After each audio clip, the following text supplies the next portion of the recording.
Hi, this is Mitch Mitchell of I'm Just Sharing. Today I got a special guest for you.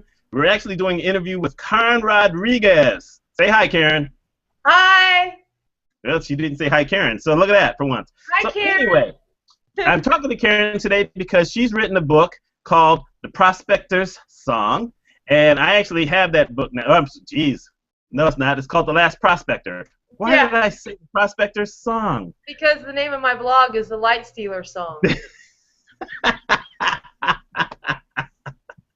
Anyway, I've got it on the Kindle, and I've started reading it, and I just got to the part where she just gave birth to the baby and died. And I'm like, he killed off the first character? What's up with that?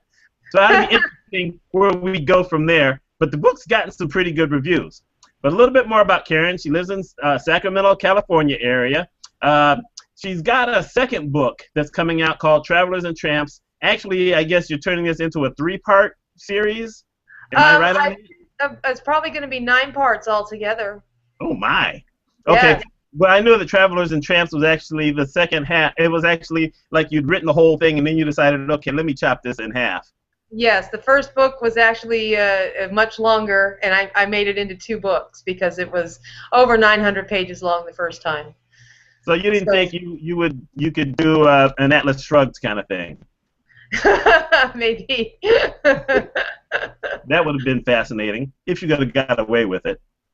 So anyway, a couple more things. Turns out she's got a cat named Viva and a bird named Tyra Jackson, which you're going to have to explain. Explain that now before I say anything else. Okay. Tyra, we never wanted a bird. It was, I like birds outside, but I never wanted an indoor bird. But my lovely neighbors across the street had taken Tyra in from someplace else, and she wasn't getting along with the cockatiel that already lived there. So, since he has separation issues, his solution was to just give the bird to us so he could come across the street and see her all the time. So we took in Tyra, who didn't really have a name, and for the longest time she just sat here and glared at us, and she never said anything. She never squawked, and she just was angry all the time. And the only time that she ever spoke or made a noise was when I was watching America's Next Top Model. And something about all those screaming girls would just get her all kinds of excited, and she would start squawking along. So that's how she got her name, Tyra. And Tyra Jackson is because one of my favorite songs from the 80s is Nasty by Janet Jackson. So no, my first name ain't Baby. It's Janet, Miss Jackson if you're nasty. So she's Tyra Jackson, Miss Jackson if you're nasty. Now, I thought you were going to say it was Outkast that you liked, and when they did that thing in their line, sorry, Miss Jackson. No, it was for Tyra. And I've actually, the real Tyra Banks has seen and approved of Tyra Jackson on Twitter, and so they're friends. Good deal. Yeah. And now, you used to be a chef, you used to own a restaurant, and one of your favorite things is something called marzipan. And I had to go look that up. I said, what the devil is this? And the best thing I saw was a picture of a baby that someone had made a baby out of marzipan. And I said, what the devil is that? So you need to explain that. Well, marzipan is almond paste. It's a European thing primarily, and a lot of times they will take it's very moldable, and you can make all kinds of beautiful fruit. Or our mutual friend Holly Jahangiri made marzipan bears once, and you can. But I prefer the candies with a little dark chocolate over them and a little white, nice marzipan in the middle, and that's the best stuff in the world. A good marzipan is like nothing else. Nothing else. And I love candy. So for me to pick one out and put it head and shoulders above another candy, that means it's really good. I guess I'm going to have to find that somewhere because I'd never even heard of it. How do I go so many years and never have heard of marzipan? I don't know. I discovered marzipan when I was a young girl, and I never looked back. That was one of the defining flavors of my young palate. Well, it probably still won't replace chocolate for me, but that's life. Well, good marzipan has some chocolate on it. Okay, I can handle that. So let's get right into it. You Okay. were a trained professional chef. You had a restaurant. How did you go from that to writing? Well, it was there was some time in between the restaurant closing and me becoming a writer. Um, the restaurant we owned for about 5 years, and the building manager and the owner of the building were very bad people, and they pretty much came in while we were in the middle of lease negotiations and gave us a month to close our business and get out. So it was pretty hard, and it took me a couple of years to get back on my feet. And by then I decided that I just didn't want to be in the kitchens anymore. It's very hard work. It's very physical, manual labor. Lots of cuts, lots of burns. Your skin is always raw. And you're on your feet for, 22 hours a day. So Ooh. I decided that I didn't want to go back to that life. And I was reading another very famous fantasy series that really got me angry because it was meandering in the middle, and I got really ticked off, and I said, you know what? I could write a story better than this. So that's when I decided to become a writer. And I sat down the next couple of days, I thought about a story to write and what I wanted to say, and somewhere in the middle of it, it was originally only supposed to be one book. And then somewhere in the middle of that book, I realized I wanted to go big. I wanted to write a big, epic fantasy, like full of everything that I ever, everything that I loved about fantasy and sci-fi and drama and everything, and put it all in one book. So I gave myself permission to go big, and I split that original book in two, and I realized that the story was just beginning where that one ended, and so I just kept going from there. My goodness. Now, you said you think it's going to end up being 9 parts, which is just like Star Wars, by the way. Now, but do you have like a full outline for that, at least documenting where each book is going to go? I haven't got it written down. I have it all up here. I know exactly what each book is, what they're going to do, what's the point of each book, and where it goes for the story up until the very end. And recently I decided to actually add a last novella at the end of the story, kind of, to recap where everybody goes from there. Because a lot of times, you get to the end of this really great story and you're like, well, what happened to all my friends? I want to know what became of them. So I've decided to write a follow-up novella at the very end so everybody knows what happens to everybody. Now that's interesting because I'm a big Harry Potter fan, and when the books ended, the movies ended, they didn't really say what happened to everyone, and yet J.K. Rowling had actually written something, so there's something called Potter Wiki, and I just lost my mind going through Potter Wiki for all the people who I wanted to know to see where their lives went afterwards. So you're saving me from having to look up Prospector Wiki at some point in the future. I've got a great ending worked out for everybody. So when people if they hang in for the whole series, they're going to be rewarded because I'm a lifetime fan and consumer of fantasy series and television series and things that last for a while. And then I've been disappointed in many different ways by them, and I wanted to make sure that I wrote a complete story that I would be satisfied with at the end, and I'm hard to satisfy. So the goal is that I would create this thing that would satisfy me. And if you ask around, I'm not the easiest person in the world to satisfy about things, especially about entertainment. I get really picky. Well, I was going to ask your husband about that, but I bet you shooed him off so that I can't get any background on you. What? I was going to ask your husband about you being satisfied and stuff like that, but I'm sure you shoot him off. Yes, I ran him out with the cat. Now, did you write anything previously, like when you were growing up? Did you write a lot of poetry or maybe some short stories in that fashion, or were you just mainly a reader? I read a lot when I was a kid. I read a lot for most of my life. I only wrote when I had to, but I always enjoyed it. It wasn't something that, I loved composition class because I liked writing, but I just never had the patience to sit down and write as a child. I was very hyperactive, and being in the kitchen actually suited me because it kept me busy physically as a career.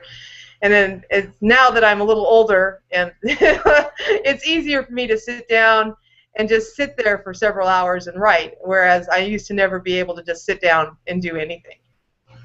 So writing for me was always fun. I always got A's on my creative compositions. But other than writing menus, which is a really tough skill, I didn't do much writing during my chef career. Not even that recipe, that cookbook that everybody seems to want. I can't make myself write a cookbook to save my life. So it's funny because we were talking earlier about how much you actually hated the typewriter. So could I say or ask? Did the advent of computers and typing on a computer actually make it easier? Yes. Oh, I gotta wonder how these people did it. All these great authors did it before computers, because I backspace, I delete, I edit, and I was like, how many reams of paper would I have gone through, as if I was just stuck with the typewriter? And if I was doing it longhand, how hard would it be to edit? You're like, do you know how long it took me to write that out? Now you want me to just cross it out like it didn't happen? I don't know that I would have the patience. Did they have to write everything in their head first and get it right before they sat down to the typewriter? Because paper wasn't cheap. So, I am stunned that anybody ever wrote anything before computers came out. I would be nowhere without my computer. Well, I was lucky. I had an electric typewriter, and it came with cartridges. And so I had an erasing cartridge, the whiteout cartridge. So if you type something wrong, you could slip the cartridge in, and you could take care of that, which worked fine if you only had to do one sheet. But when you had to do duplicates, like for classes or whatever, that didn't quite work out so well. I have a bad history with typewriters. My most grievous wound ever came from a typewriter. I tripped over a typewriter once, blew out my knee, and I was on my back for 3 months, all because of a typewriter. So computers have never done me wrong like that. Never. Okay. Yeah, I can see where the trauma came from.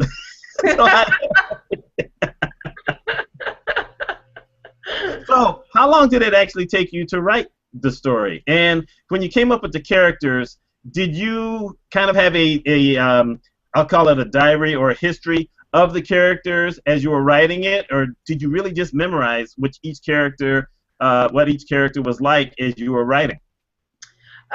It's kind of odd when some characters that I knew absolutely were going to be in the book, and they had histories in my mind. I gave them, childhoods. I went through everything with them, their favorite colors, what they like to wear, and that was all in my head. But there were many other characters that just appeared, and I found out about them as I was typing them.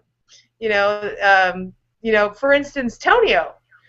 Tonio was never supposed to be a lead character. Tonio was originally named after a friend of mine from culinary school, and he was just supposed to be there for one chapter.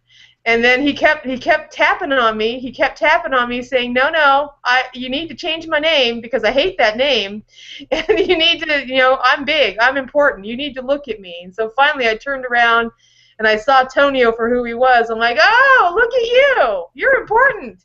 But I had no intention of having a nomad sidekick in the book at all until. But he insisted. He just kept insisting. He kept popping up in my head saying, "What about me?" So that's when I realized that he belonged there. And there were several other characters that just showed up and waited for me to write them in. So that's what I did. And oftentimes I find out their secrets, as I'm writing, or I find out what they are like as I'm writing. And that's good. It keeps me interested. But major characters, they all had histories before I started writing them down, so that when I sat down to write them, it was like people that I've known all my life. That's pretty interesting that you can have secondary characters who took on kind of a life. Okay, going back to Harry Potter, J.K. Rowling talked about that with Mr. Weasley. Yeah. She initially was going to kill him off the 4th book, and she said she just couldn't do it. so she then had to develop a better history for him. She said she just liked him too much. Yeah, that's hard to kill off a character you like a lot. It's very, very difficult. It's hard. Even the ones that you don't like sometimes. It's like killing one of your children. And sometimes, and I think this happens to a lot of authors, is that, you know, a secondary character that's not supposed to be anything comes in and takes over. And actually in the series thus far, that character for me has been Onyx Teal, who has a very small part in the first book. But when Onyx finally decided to tell me his big secret, and he revealed to me what his big purpose was, I was stunned, and I realized that you know, he was a big part of my story. You know, he was not the person that I set him out to be in the first book. He came in, he took over, he reorganized everything, and he said, this is how it's going to be. And once I heard his story and heard his secret, I knew that he was right, and I had to go tell that story. And so he comes in, he takes over, and he's a great time. But for anybody who's read Prospector, The Last Prospector, Prospector is always going to be there. He is going to be a part of every single book. He is a very intrinsic character. I am not forgetting Prospector because I know a lot of people love him. And he's a lovable guy. So rest assured, just because I love Onyx doesn't mean that Prospector isn't going to get his fair share of time, because he does. Well, I didn't read ahead, obviously, but when I was trying to get some information on you just a little bit here and there, I saw some of the write-ups that you've had, because you've had a lot of people who have interviewed you. So I'm hoping this is the most substantive interview you get. And it's going to be so good that you're going to sell tons more books, and you're going to use this as the thing to say, hey, you want to find out more about me in the process of writing this book? Watch this. So this is what I'm going for. All right. And, you know, we're going to make you really famous. I can live with that. Cool. But anyhow, I was reading about because the way that the descriptions are so far, it's saying that this is really the story about these twin girls who used to be friends and now they're not, and these wars. And of course, I haven't got to the twin girls yet, so I'm like, oh wow, I guess I have something in store. The sisters, yes, the sisters are they're what started the whole thing. You know, everything exists because of these twin sisters, Enoria and Illumia, and one is a sister who is light, and the other twin is the darkness, and they squabble quite a bit because they're sisters, and they both think that they're right is the problem, and neither is willing to see the other side might have a point. The twins are very much ever present in the series of the book because the twins created Solstice, and they're part of the fabric of Solstice. Everybody assumes and knows that the twins are actual real people or goddesses, but it's not, you know where it's a question of faith. They already know that these things exist, and it's not, nobody's arguing that they exist. They're just arguing which one is better. You know, the sisterhood, the sister for the light or the sister for the dark, because they each have their supporters. One of the installments of the book that is to come is pretty much all about the two sisters and what started the whole story to begin with. But that's about 3 books from now. So but there will be a lot more about the twins because they're very important to the story. But there's also somebody bigger than the twins. Please just tell me this isn't a political allegory, because I just started thinking, oh my goodness, this is just like what's going on now in politics. No. You know, even though my book deals with very common themes, light versus darkness, and everybody assumes that they know where it's going to go. And I'm going to tell you right now that you're wrong. I am not taking any sides. I am not grinding any political axes. I wouldn't do that to my beloved fiction. You know, I get political about things, but you know, I keep it in its arena. If I was writing a political book or something that way that was charged in a particular way, I would be promoting it to those people. But the only point that I'm really trying to get across with the novels is that we are the ones who place the value judgment between what's good and what's bad. We decide what's good and evil. A thing is just a thing until we decide what it is. And isn't it possible that something that starts out good can end up bad, and therefore be bad, and something that starts out good, bad ends up good, and therefore is good? So it's just, my book is just, I want people to look at good and evil in a different way, and perhaps understand that it's not an either-or situation. That it's there, it's both, and we have to learn to live with it and accept the gifts of both sisters instead of just one. So not only do we get our cake and get to eat it too, but it's chocolate. Yes. Yes, that's right. It's dark chocolate and white wine and red wine. Oh man, I like milk chocolate. Okay, now I'm not asking you to give anything away. I'm just gonna throw this out there. You're probably gonna say, wait till you read it. But in case he's not there, is the father of this baby gonna get his? The father of the baby does get his. Okay, I feel much better. So when you first were writing the 900 pages, how long did it take you? And a month. And a sidebar here. Were you going through the issues with your father at that time, or had you actually already written it and then you were back to the editing process? Yeah, I had already written it well before my dad got sick. I had written before my dad got sick. I have 3.5 books written. Only one is published. The one, Traveling Tramps, is coming next. There's another finished book already behind that one, and another one that I'm halfway through. And all of those were done prior to my father getting ill. And then my dad got diagnosed with cancer last year, and it was fairly aggressive. And he knew he was going to die. And I had pulled Prospector off. I had it originally published, and I pulled it off because I edited it the first time. And I edited all the rest of the times, but I got some education about editing the book. And I decided to pull it off the Amazon so that I could, give it the good edit that it deserved. And during that time, when I pulled it off Amazon, that's when my dad got sick, and all the stuff started happening about that time. And then when he realized that he wasn't going to be lasting too much longer, he made me swear to get Prospector back out onto the shelves before he died.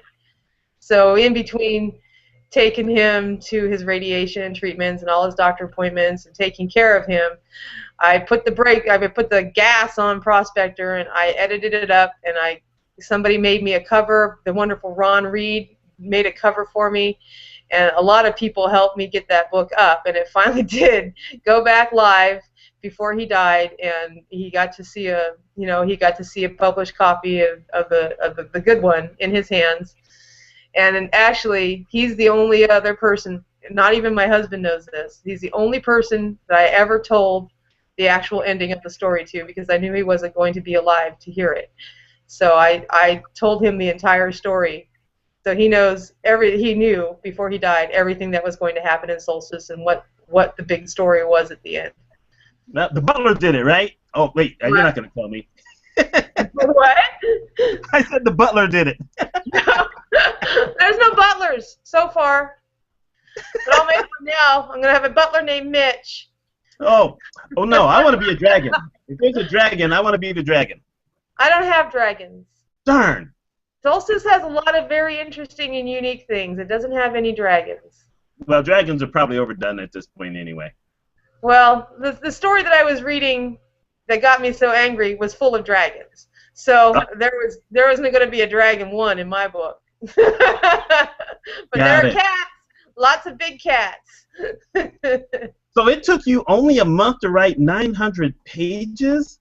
How the heck out of me. That? It was crazy. I couldn't believe it. I could not believe it because you just type and type and type and type, and then one day I said, "Well, where are we now?" And I just kept, and I'm like, "Oh my God, this is huge!" But once I decided to do it, the story just kind of pours out of me when I start writing, which is why I can't write and do other things.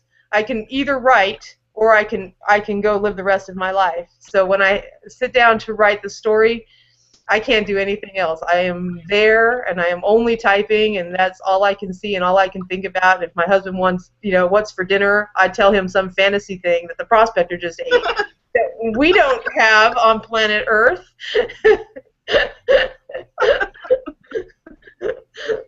You're having glee shank with quabbit. He's like, I don't know what that is. That's just amazing, though. I mean, in a weird way, okay, another weird comparison, it sounds like Mozart. How Mozart would sit down and, I mean, one of his requiems, he wrote in 6 weeks. And it's just amazing, this beautiful, gigantic requiem that usually would take someone 2 or 3 years, he wrote in 6 weeks because he needed the money. And it just shows great focus, especially for a first-time writer. That's just amazing. So I kind of knew it was meant to be, though, because it just came out so easily. I didn't struggle with it. I wasn't ever insecure anywhere down the line that it wasn't a good story. All I ever wanted was for my fingers to type faster because I wasn't keeping up with the way the story was coming out of me. And I've heard this analogy made by several artistic masters, and I'm not calling myself an artistic master, but I do understand what they mean when they say that, I think Michelangelo said at one time that the sculpture was always in the marble. It was always there. It's just he's the one who brought it out. I've heard composers say that the notes are up there. They're up there. I'm just the one who put them together. And I'm not going out there and saying that, comparing myself to Michelangelo. In the kitchen I do. Oh, good. Not at the book. Most of the people who watch this don't know who Michelangelo is anyway. And but I do understand the theory that I was just the vehicle for these words. The story was always there. These people were all just waiting for me to sit down, for somebody to sit down and start typing it. So a lot of times I don't feel like I'm writing the story. I am just recording the story as it happens. So that's how that happened so fast. That's just amazing. The book 3 took a little bit longer than the first 2 because the first 2 was just that one book. But by book 3, I actually had a huge cast of characters and a whole bunch of different storylines going, so it took a lot more juggling to get everybody's story out in a way that made sense. So from here on in, it's a lot harder because there's a lot of people going on in my books. A lot. Oh, my goodness. So now the next question. You've written this book, and you have to go through an editing process. Did you have people help you, or did you do it all on your own? I had a little bit of education from, I belong to a really great group on Facebook called the BBT Cafe, and Bob Sanchez at the BBT Cafe, who wrote When Pigs Fly, which is, by the way, a really good book, he very generously offered to take the first chapter of my old manuscript and tell me what I was doing wrong with it. So I sent it to him. He sent it back with just the first page, and I was looking at it like, well, there's only one page. What is this? And he was waiting to see if I was going to get all upset because of all the edits that he put on the page. And all I was looking at was, finally, I looked at that first page, and I'm like, oh, that shouldn't be there, and that shouldn't be there, and he's right, and he's right, and he's right, and he's right, and he's right. But he was so used to people getting upset and defensive about their words that he only sent me the one page first to test me. And then after I was like, oh, okay, I get it now. Give me the rest. Give me more. I want to hear more. He gave me the whole chapter, all how he would edit it. And it was an education. That one chapter completely changed how I write and how I edit my books. I understood everything that he was saying, and I hope that I did him proudly by editing this book myself. I edited them all myself, so I hope I've done somebody proudly. It sounds like it. Now, did you let a few people read it before you decided to take the next step, or after the editing, did you then go out looking for publishers? That's a good question. Did you look for publishers? I didn't look for publishers. Early on, I decided, because publishing is very trendy, and and in order to get your book in front of somebody whose eyes would actually appreciate it, you actually have to go through a whole a gauntlet of other eyes that are looking for their agenda. And since my book didn't have vampires, it didn't have a lot of teenagers, it didn't have zombies, it didn't have, kinky sex, it didn't have all the things that are trendy. I decided that I could either put myself through the emotional and financial expense of querying all these publishers and spend years waiting for somebody to give me approval, or I could just approve myself and self-publish and still spend years, promoting and taking care of business, but at least it's on my terms and not somebody telling me that if I had a love interest for Prospector or a second love interest for Prospector would make the book sellable or something like that. I wasn't even going to hear it. I don't want anybody changing my story in any way, but it's mine, and I don't think that any other eyes editor would give me what I need to propel my story. And I'm also very proprietary about my stuff, so it was an easy choice because self-publishing is made so easy by CreateSpace, Smashwords. You can self-publish very easily now. And I figured if I was going to go through the pain of rejection over and over again, I go from buyer to buyer, not from publisher to publisher. I wanted each person to buy or not buy my book to be the person that decides whether or not it should have been published. So I guess going by that scale, I'm not doing so good, but I do have faith. Prospector is catching on out there. So, well, you know what? You saved yourself a lot of grief because I had between 50 and 60 rejections of my book before I decided to self-publish, and this was back in 2003, 2004. So you definitely, and you didn't have as many options back then for self-publishing, but your way, a lot easier mentally. Easy.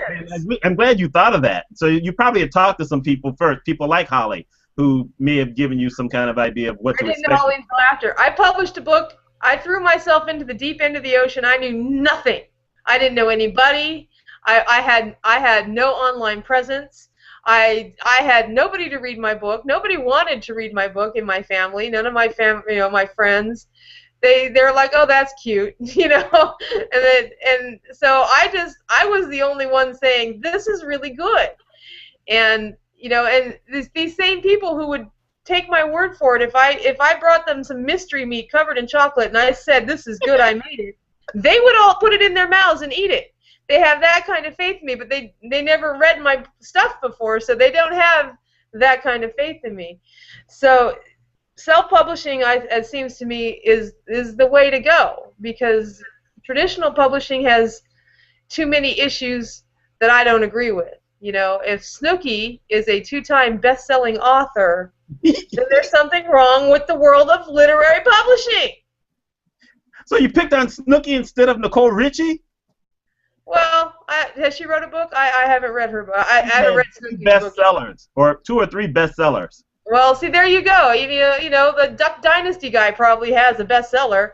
It doesn't mean he can write a book. It doesn't even mean he has a good story. It just means that everybody knows who he is, so they bought his book. and if you're a Duck Dynasty fan, I'm not dissing you. Go ahead and watch Duck Dynasty. It's great. Some people love that kind of stuff. I like different kind of reality shows myself. Yeah, I'll diss them. Don't watch a guy who's blowing ducks in a pond and getting all whatever. Come, please. No, I'd rather you watch soccer. Now, see, now I've just alienated the rest of the world. You didn't see all my anti-soccer tweets this morning because I'm so bored with the World Cup. You have no idea. Yeah, I do, because I haven't watched any of them. I've been tweeting anti-soccer sentiments all day. It's like, no more. That's a shame. So when you decided to self-publish, yes. What was the process you went through? It was agonizing because I have no idea how to format a book. I still have no idea how to format a book. My husband does all of that for me, thank goodness. But it was just, as a lifetime reader, you think you know what books look like until you actually have to go and put one together of yourself. Then you have to go get a book, and you say, oh, look, there's a title page, and there's a copyright page, and there's a dedication page, and you have to take baby steps, especially if you're doing it the first time, because there is a lot of information. to know about book publishing, and truly, publishing is the easier part. You know, it's once it's published and you have to get out and promote it, that's the hard part. So the self-publishing part is just, you know, toughen you up for the race ahead. And see, when I did my book and decided to self-publish, I actually went to a printer's. And so I, you know, bought 300 paperbacks of my book.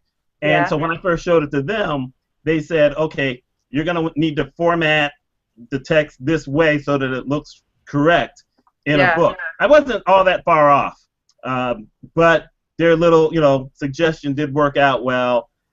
So you know, I wanted something to look exactly like a book, and that's why I went that way.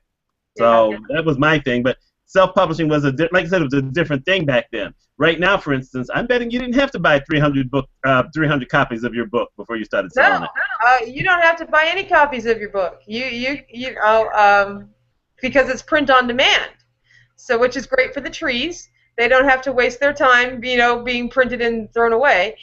And you don't have to. You don't have to order any for yourself if you don't want to. It's a good idea if you've got a printable book to have some to give away.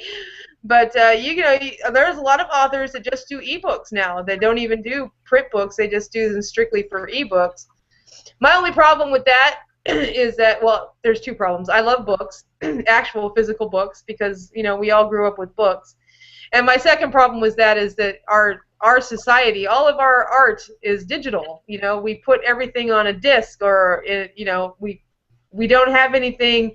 If there's a nuclear holocaust, there's not going to be, you know, enough copies of books around to say that we were here, that we made a cultural mark, you know, that we actually did reading and writing, because so much of our stuff is put on the computer now and put on disc and digitized, that if something were to happen, we lose a generation's worth of artistic endeavor.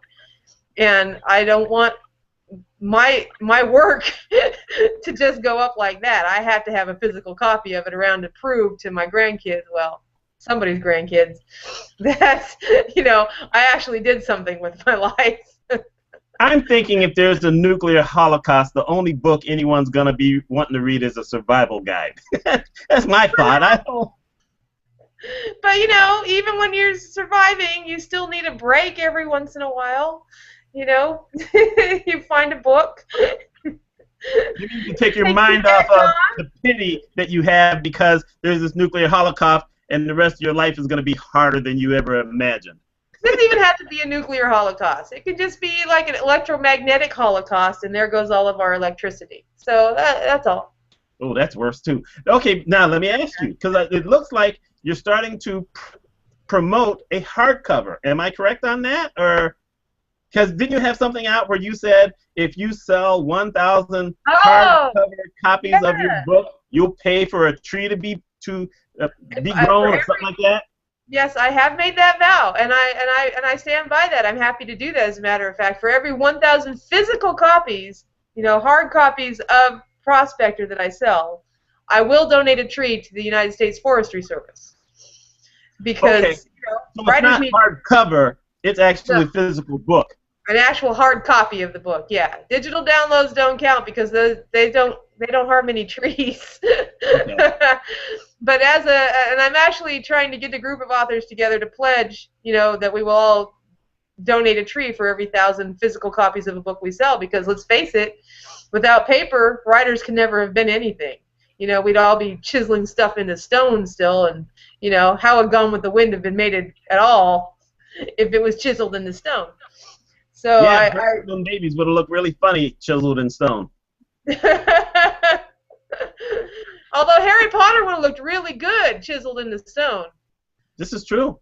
This is true. Now, so how many printed copies did you actually get? And I ask you that question because I'm assuming, and it's, you know, you shouldn't assume stuff, but so this is also part of the question, that you did at least locally go to some bookstores and do some book signings to try to promote it.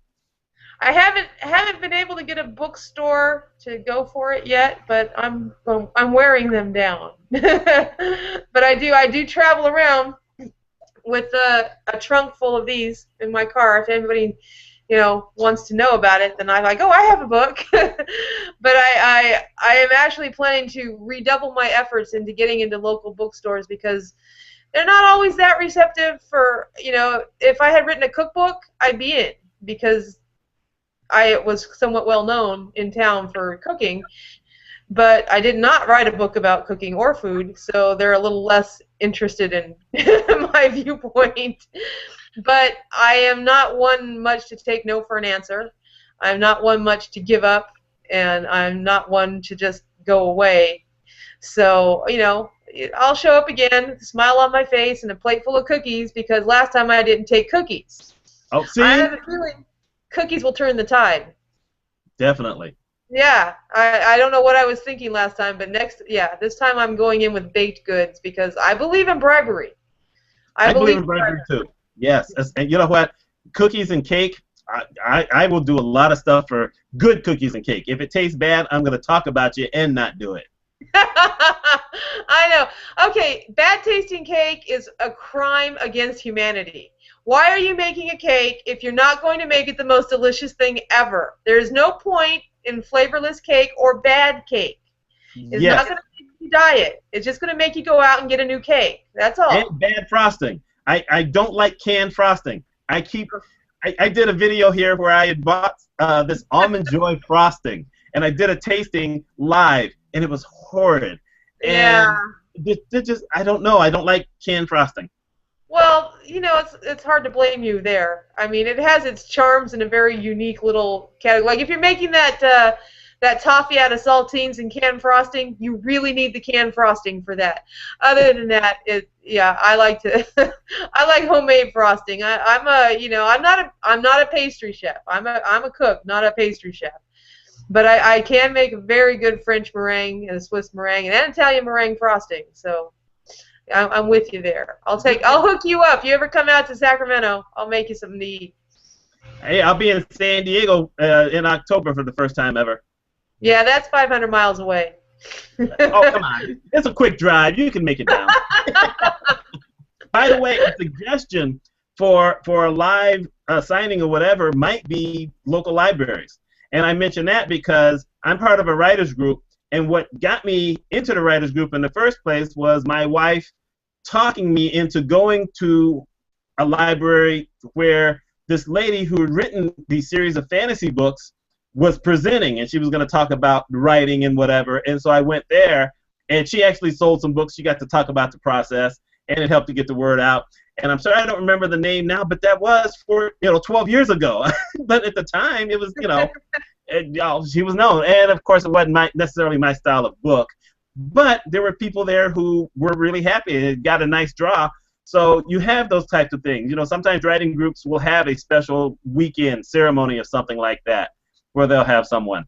And there's this local guy who I bought one of his books at a bookstore, but he also, every once in a while, he'll pay to set up a table in the mall on a Saturday, and people will stop by and he'll sell some books. I don't know how many he sells, but, he'll put up a little placard with his name, all the books he's written.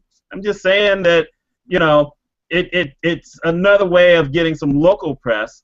But I like what you've done online. I'd like, for instance, folks, she's got a YouTube channel where she talks about the book. She talks about Twitter because she's just, oh my goodness, the stuff you do with Twitter, you're so funny. And on she recently jumped out of a plane, which I thought you were really nuts, but you did it. And you put that video up there. You've done some videos or parts of videos with some other people. So I think you've got a good start with social media in promoting the book. Thanks. I hope so. I've been working hard at it. I did have my guru, Holly Jahangiri, who wrote New Leaf for Lyle. She has been my stalwart companion and advisor, and I call her the Captain Picard to my Ensign Rowe, because if I have a command question, I go straight to Holly, and she always, if she doesn't have an answer, she can tell you where to go look for an answer. So to have somebody like that in my corner has made this whole process a lot easier, because setting up a blog and finding followers and connecting to social media can be hard. It's not always easy to find your way in, and plus there's the technical aspects of doing these things, because not all of us are technically inclined with computers. But, you know, if I didn't have her saying, okay, calm down, it'll be fine, take a deep breath and start over, you know, I don't know where I would be. But because of her encouragement, I had given up on Twitter like 2 or 3 weeks into using it. I'm like, I don't get it. I don't understand this. I don't know anybody here. And Holly kept saying, oh, just give it time, just give it time. And then one day, all of a sudden, I turned into a Twitter addict, and I can be found there like 27 hours out of every day on Twitter. I'm surprised I get anything done at all. Well, I'm surprised I don't see more of your stuff, but, you know, I'm on here and there. And just don't turn out to be a traitor. And since you brought up Ensign Row, you know what that is referencing. Yes. So, well, folks, yep, we're pretty much at the end. We're going to put all the links. We're going to put the links to her blog, link to her book, links to Amazon. I may even put the link to Barnes & Noble on there, because I saw you're on there as well. And any other link she wants to share on there. A Twitter link. Well, you're on Google+. We'll pop that in there. And, you know, I hope that this process has gone well for you, that you felt comfortable, that you said everything you want to say. But you know what? You still get the final word. So give the final word. Tell people what they need to know about The Last Prospector and your other books and where they can find you. You go ahead. The Last Prospector is a fully realized fantasy world. It is a place that you can go and get lost. You can meet all these really interesting people and find out what drives them and where they're going, because they're going someplace really, really good. And it's a great story that I wish more people would start in on, because I'm really anxious to get the rest of it out there. Because my grand plan, and I've told Mitch, I've hinted to Mitch what my big plan is for The Last Prospector, for the Song of Solstice series, is that I would eventually like to have The Last Prospector, the whole Song of Solstice, be a MMO game, a multi-millions online player game, because I used to play such games, and I think that it would be very appealing to a certain type of person to be lost in the world of Solstice all the time. Because if it was a game, I would never do anything else. I would be on Solstice all the time. So please, I would love it if you read out The Last Prospector and then said something to me about it. I'm on Twitter. Please come and find me. Please come and find me on Facebook. I'm happy to talk to people. And I'm happy to be here. I'm so glad you asked to interview me. I really appreciate it. Well, I'm glad you came. And you know what? Most of the interviews have been with women, because most of the men keep turning it down. So I've had one guy. Actually, now I've had 2 guys, but it's mainly women. So you women rock. And I say that all the time. Wait, yay us. Sisterhood's a powerful thing. Yes, it is. So, folks, this is Cairn Rodrigues, the author of The Last Prospector. Books that are coming later. I hope you've enjoyed the interview. I hope you watch it a bunch. I hope you share it with people. Let's make this woman famous so that we can sit there and say, hey, we were a part of her becoming a billion-dollar writer. Yay! Yay! I hope so. Thank you for having me. No problem. I enjoyed it. Okay. Bye, y'all. Everybody. Thanks for watching.